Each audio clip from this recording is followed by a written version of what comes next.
Lokal nga panggamhanan sa Davao City nagpatuman na og clustering sa mga FM pass sa mga residente. Dugang detalye sa report ni Jandy Esteban. Epektibo karong adlaw, April 20, 2020.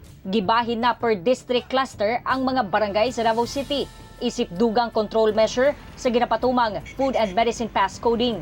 Sa maong sistema, tugutan lang ang mga residente nga makapamalengke, maggrocery o muadtog pharmacy sulod sa ilahang district cluster.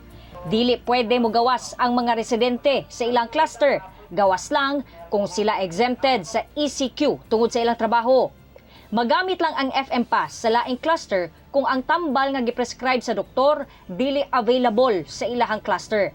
Kung buot sa FM Pass holder nga muadtog ospital o bangko gawas sa iyahang cluster, ang nagbantay sa checkpoint ang mu-assess, una kini tugutan. Ang district cluster ipatuman gihapon subay sa FM Pass number coding. Dili gihapon magamit ang FM Pass kada Domingo ug atol sa curfew sugod 6 PM hangtod 6 AM. Ang mga emergency di na kinahanglan og FM Pass. Sa Cluster 1, nga gilangkuban sa distrito sa Poblasyon A, B ug Talumo, mamahimo lamang nga magamit ang FM Pass sa Bangkerohan Public Market, Piapi Market, Boulevard Market, Talumo Market, Matina Aplaya ug Puan Market. Sa Cluster 2, ang Agdao District, Agdao Public Market. Cluster 3, ang Buhangin District, pwede lang mamalengke sa Buhangin ug Kabantian Market. Sa Turil Public Market, ang Cluster 4, nga mao ang Turil District. Cluster 5, ang Kalinan, Bagyo, Marilog, Tugbok District ug pipila ka barangay sa Pakibato.